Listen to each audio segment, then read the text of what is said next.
Pagi anak-anak SD Karunia Manuel, apa kabarnya hari ini? Bagaimana tidur kalian pada malam hari? Apakah kalian tidur dengan nyenyak? Selamat hari Senin anak-anak. Tuhan berkati kalian, semoga kalian tetap dalam keadaan sehat dan bersukacita. Anak, sebelum mendengarkan cerita firman Tuhan, mari kita berdoa. Bapa yang baik, Tuhan Yesus, terima kasih kami mengucap syukur kepadamu untuk segala kebaikan Engkau, untuk pagi yang cerah, untuk napas kehidupan, untuk malam yang indah, sehingga kami bisa tidur dengan nyenyak. Biarlah kiranya Kau berkati kami dengan firman-Mu ya Tuhan, dan firman-Mu biarlah mengajarkan kami menjadi pribadi yang lebih baik lagi. Terima kasih Bapa, terima kasih Tuhan Yesus, hanya dalam nama-Mu kami berdoa dan mengucap syukur. Haleluya, amin. Anak-anak, mari kita membaca firman Tuhan yang diambil dari Mazmur 103 ayat 13.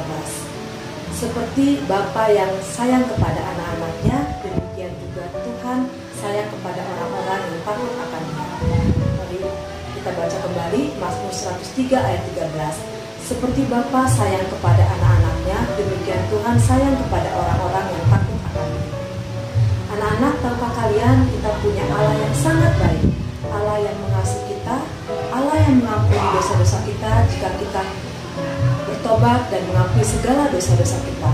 Kita juga punya Allah yang mau mendengarkan doa-doa kita jika kita sungguh-sungguh berdoa. Cerita hari ini tentang anak yang hilang. Senor Anunccio berasal dari negara Paraguay. Senor Anunccio adalah seorang penjual Alkitab. Suatu hari Senor Anunccio akan pergi ke desa Nogales. Di desa Nogales, Senor Anunccio bercerita tentang cerita Alkitab kepada anak-anak. Anak-anak senang sekali mendengarkan cerita Senor Anunccio, sehingga mereka selalu meminta Senor Anunccio untuk bercerita. Suatu hari Senor Anunccio bercerita tentang anak yang hilang.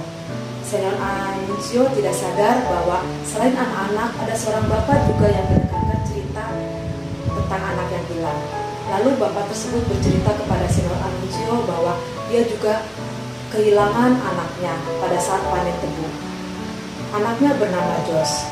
Kemudian Senor Anunccio berpikir bahwa Senor Anunccio akan pergi ke tempat di mana anak tersebut hilang dan akan mencarinya.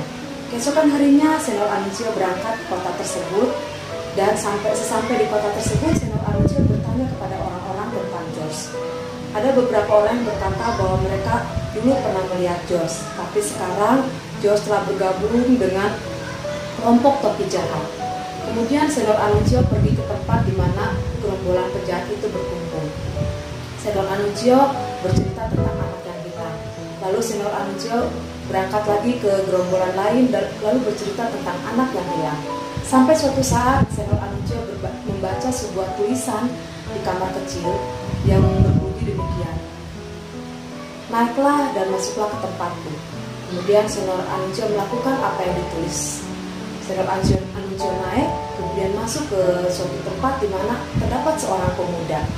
Pemuda tersebut berkata kepada Senor Anunccio, ceritamu sama seperti pengalamanmu.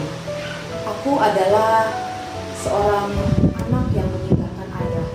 Aku dulu pergi pada saat panen tebu, membawa uang hasil panen tebu dan meminjam uang ayahku. Aku pikir aku akan menjadi seorang yang sangat kaya raya, tetapi aku ceroboh dalam menggunakan uangku, sehingga aku kehabisan uang dan teman-temanku meninggalkanku, sehingga sekarang aku bergabung dengan para penjahat. Lalu anak tersebut, Jos bertanya kepada Senor Anunccio, jika aku kembali ke desa Nogales, apakah ayahku mau menerimaku? Senor Anunccio sangat bersukacita karena selama ini ternyata doanya didengar Tuhan. Dia dipertemukan dengan Jos. Lalu Senor Anunccio berkata kepada Jos, datanglah, jangan ditunda-tunda. Pulanglah kamu ke desa Nogales karena ayahmu menantimu dan ayahmu telah mengampunimu. Kemudian keesokan harinya Jos berangkat ke desa Nogales. Sebelumnya Senor Anunccio memberikan sebuah Alkitab Perjanjian Baru kecil. Di desa Nogales, ayahnya sudah menanti kedatangan Jos karena ayahnya sangat merindukan Jos. Ayah yang sudah mengampuni Jos dan ayah yang sangat mengasihi Jos. Anak-anak, bapaknya Jos adalah bapak yang sayang kepada anaknya. Demikian juga Tuhan Yesus. Tuhan Yesus sayang juga kepada kita. Dia mau mengampuni dosa kita karena kita tahu tahu juga bahwa Tuhan Yesus mati di kayu salib untuk mengampuni manusia. Jika kita bertobat, mengakui dosa-dosa kita, Bapa sangat baik, Tuhan Yesus sangat baik akan mengampuni dosa-dosa kita. Tuhan juga adalah Tuhan yang mau mendengarkan doa-doa kita. Jika kita berdoa dengan sungguh-sungguh seperti Senor Anuncio yang berdoa sungguh-sungguh sehingga Tuhan menjawab doanya dan mempertemukan dengan Jos. Anak-anak, percayalah bahwa Tuhan mengampuni dosa kita dan mau mendengarkan doa-doa kita jika kita berdoa untuk kebaikan orang lain. Mari anak-anak kita berdoa. Bapa yang baik, terima kasih untuk firman-Mu yang mengajarkan kami untuk menjadi pribadi yang lebih baik lagi. Biarlah kiranya Tuhan, Kau mau mengampuni segala dosa dan kesalahan kami. Kau yang mengingatkan kami untuk tidak berbuat dosa ya Tuhan. Biarlah Tuhan firman-Mu yang selalu ada dalam hati kami dan kami mampu menerapkannya dalam kehidupan kami sehari-hari sehingga kami menjadi pribadi yang lebih baik lagi.